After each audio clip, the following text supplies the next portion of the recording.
Assalamualaikum warahmatullahi wabarakatuh. Kami dari kelompok 2 akan menjelaskan tentang pengukuran internal.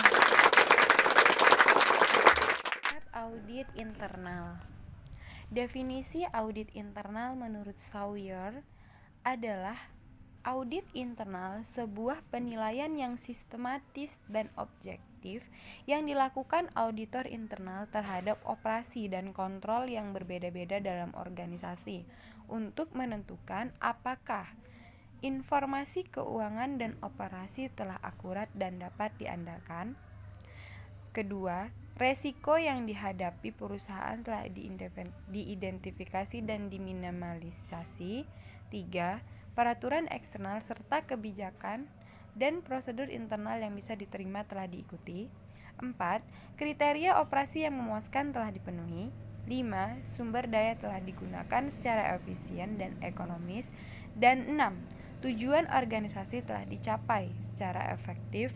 Semua dilakukan dengan tujuan untuk dikonsultasikan dengan manajemen dan membantu anggota organisasi dalam menjalankan tanggung jawabnya secara efektif. Auditing internal membantu organisasi mencapai tujuannya dengan memperkenalkan pendekatan yang sistematis dan berdisiplin untuk mengevaluasi serta meningkatkan efektivitas proses manajemen risiko, pengendalian, dan pengelolaan. Audit internal adalah fungsi penilaian independen yang dibentuk dalam perusahaan untuk memeriksa dan mengevaluasi aktivitas-aktivitasnya sebagai jasa yang diberikan kepada perusahaan. Tujuan dari audit internal adalah membantu para anggota organisasi dalam keefektifan pelaksanaan tanggung jawabnya. Oleh karena itu, kegiatan audit internal dilaksanakan di lingkungan yang berbeda-beda dan pada organisasi-organisasi yang tujuan, ketentuan, dan kebiasaan yang berbeda, maka akan mempengaruhi pelaksanaan audit internal di masing-masing lingkungan. Tanggung jawab utama auditor eksternal adalah memberikan opini atas laporan keuangan perusahaan, sedangkan auditor internal memberikan informasi yang diperlukan manajer dalam menjalankan tanggung jawab secara efektif. Audit internal bertindak sebagai penilai independen untuk menelaah operasional perusahaan dengan mengukur evaluasi kecukupan kontrol serta efisiensi dan efektivitas kinerja perusahaan. Selanjutnya, tinjauan berbasis budaya RBV. Pendekatan tinjauan berbasis sumber daya menyatakan bahwa sumber daya internal jauh lebih penting bagi perusahaan daripada faktor eksternal dalam mendapatkan dan mempertahankan keunggulan kompetitif. Sumber daya perusahaan ini dapat dikelompokkan menjadi 3 kategori, yaitu A. Sumber daya fisik, yaitu semua aset fisik yang dimiliki seperti pabrik, peralatan, lokasi, teknologi, bahan mentah, mesin, bangunan, dan lain sebagainya. B. Sumber daya manusia, yaitu semua pegawai, pengalaman, pengetahuan, keahlian, inteligensi, dan kemampuan. C. Sumber daya organisasi, berupa struktur perusahaan, proses perencanaan, sistem informasi, paten, merek, hak cipta, database, dan lain sebagainya. Teori RBV menyatakan bahwa bauran, jenis, jumlah, dan karakteristik dari sumber daya internal perusahaan harus dipertimbangkan terlebih dahulu dalam menyusun strategi untuk memperoleh keunggulan kompetitif. Mengintegrasikan strategi dan budaya. Pola perilaku yang telah dikembangkan oleh suatu organisasi untuk menghadapi masalah adaptasi eksternal dan integrasi internal yang telah bekerja cukup baik untuk dianggap sah dan akan diajarkan kepada anggota baru sebagai cara yang benar untuk dimengerti, dipikirkan, dan dirasakan. Budaya perusahaan memiliki kemungkinan yang besar dalam menentukan tindakan strategi perusahaan. Terkadang mendominasi pilihan langkah strategis yang mana nilai kepercayaan, ritual, seremonial, mitos, cerita, legenda, bahasa, simbol, dan kepahlawanan yang sudah terpatri dalam pemikiran dan tindakan dari pimpinan perusahaan, sehingga mempengaruhi pilihan strategi yang dipilihnya. Budaya perusahaan secara signifikan mempengaruhi kebutuhan bisnis dan harus dievaluasi selama audit manajemen strategis internal dan mengabaikan pengaruh yang dimiliki budaya dalam hubungannya di antara area fungsional bisnis yang dapat mengakibatkan hambatan komunikasi, kurangnya koordinasi, dan ketidakmampuan untuk beradaptasi dengan perubahan kondisi. Tantangan untuk manajemen strategis saat ini adalah untuk membawa perubahan dalam budaya organisasi dan pemikiran individu yang dibutuhkan untuk mendukung formulasi, implementasi, dan evaluasi strategi. Selanjutnya, manajemen. Manajemen memiliki 5 aktivitas dasar, yakni perencanaan, pengorganisasian, pemotivasian, penempatan karyawan, pengendalian, dan diperlukan juga untuk membuat daftar pertanyaan audit manajemen. Ada 5 aktivitas tersebut akan dijabarkan secara rinci sebagai berikut.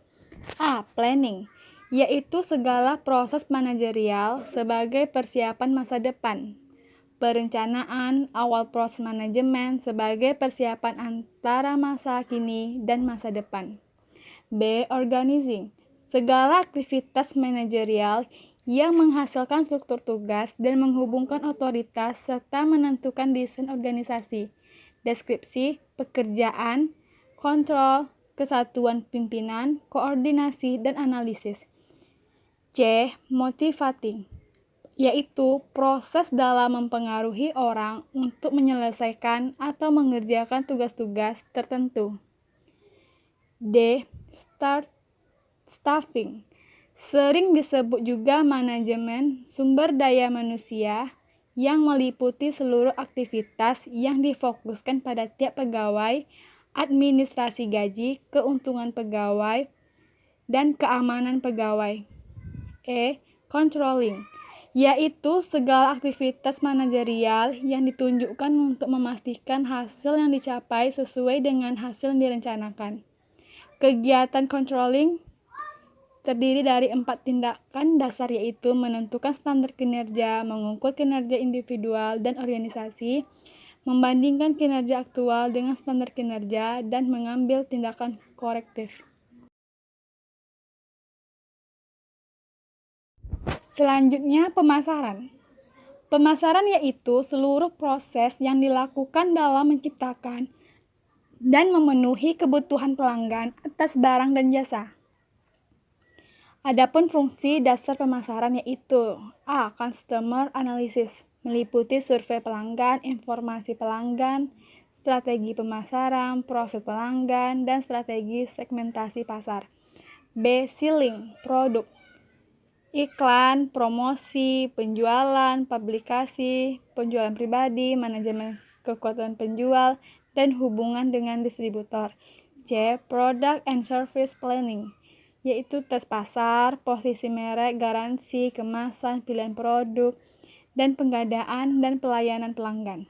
D. Pricing, penentuan harga berdasarkan konsumen, pemerintah, supplier, distributor, harga pesaing. E. Distribution, yaitu meliputi pabrik dan gudang. F. Marketing research, mengumpulkan data, merekam data, dan menganalisis data. Yang terakhir, cost atau benefit analysis, yaitu penilaian biaya, keuntungan, dan risiko. Analisis titik impas, break-even analysis. Keadaan di mana perusahaan di dalam operasinya tidak memperoleh keuntungan dan tidak menderita kerugian. Dengan kata lain, pada keadaan itu keuntungan atau kerugian sama dengan nol. Poin titik impas dapat didefinisikan sebagai kuantitas unit yang harus dijual perusahaan agar pendapatan totalnya sama dengan biaya totalnya. Terdapat beberapa batasan analisis titik impas. Yang pertama, analisis titik impas hanyalah analisis sisi penawaran karena tidak memberikan nilai penjualan produk dalam berbagai harga. Yang kedua, analisis ini mengasumsikan bahwa biaya tetap adalah konstan Yang ketiga, analisis ini mengasumsikan biaya variabel rata-rata adalah konstan per unit hasil paling dalam jangkauan kuantitas penjualan. Yang keempat, mengasumsikan bahwa kuantitas barang yang diproduksi sama dengan kuantitas produk yang dijual. Yang kelima, dalam perusahaan multi-produk diasumsikan bahwa proporsi dari setiap produk yang terjual dan diproduksi adalah konstan.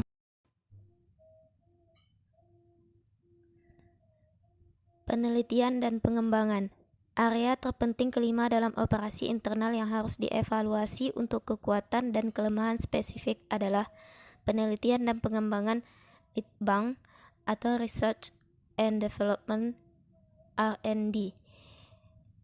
Distribusi biaya di antara berbagai aktivitas litbang bervariasi antar perusahaan dan industri, tetapi total biaya litbang biasanya tidak melebihi biaya produksi dan biaya awal pemasaran. 4. Pendekatan untuk menentukan lokasi anggaran litbang yang biasa digunakan. Yang pertama, membiayai sebanyak-banyaknya proposal proyek. Kedua, menggunakan metode presentase penjualan. Ketiga, menganggarkan jumlah yang sama dengan pengeluaran litbang pesaing. Keempat, memutuskan beberapa banyak produk baru yang berhasil dibutuhkan dan bekerja mundur atau working backward untuk memperkirakan investasi litbang yang dibutuhkan. Litbang dalam organisasi dapat memiliki dua bentuk dasar. Yang pertama, litbang internal, di mana organisasi menjalankan departemen litbangnya sendiri. Kedua, kontrak litbang, di mana perusahaan merekrut peneliti independen atau agen independen untuk mengembangkan produk spesifik. Banyak perusahaan menggunakan kedua pendekatan untuk mengembangkan produk baru. Kekuatan atau kemampuan litbang dan kelemahan atau keterbatasan litbang memiliki peran penting dalam formulasi dan implementasi strategi. Selanjutnya adalah analisis rantai nilai atau Value Chain Analysis or VCA. Menurut Porter, bisnis suatu perusahaan dapat digambarkan dengan baik dengan value chain, di mana total pendapatan dikurangi total biaya semua aktivitas yang dipakai untuk mengembangkan dan memasarkan produk atau jasa yang menghasilkan suatu nilai. VCA mengacu pada proses menentukan biaya yang berhubungan dengan aktivitas organisasi dari pembelian bahan baku, produksi barang, hingga penjualan. VCA bertujuan untuk mengidentifikasi di mana keunggulan biaya rendah atau kelemahan yang terjadi, serta mendapatkan dan mempertahankan kekuatan kompetitif dengan menjadi efisien dan efektif sepanjang rantai nilai pada aktivitas organisasi. Menjalankan VCA mendukung mengevaluasi RBV untuk aset dan kemampuan perusahaan sebagai sumber kompetensi yang unik. Berikut adalah model analisis rantai nilai menurut Porter, yang mana aktivitas utama terdiri dari barang masuk, operasi, barang jadi, pemasaran dan penjualan, serta pelayanan yang didukung oleh aktivitas pendukung seperti infrastruktur perusahaan, teknologi, pengadaan barang, dan manajemen sumber daya yang akan menghasilkan keuntungan. Benchmarking adalah alat analisis yang digunakan untuk menentukan apakah analisis rantai nilai perusahaan kompetitif dibandingkan dengan pesaing. Pembandingan memerlukan pengukuran biaya aktivitas rantai nilai di seluruh industri untuk menentukan praktik terbaik di antara perusahaan yang bersaing.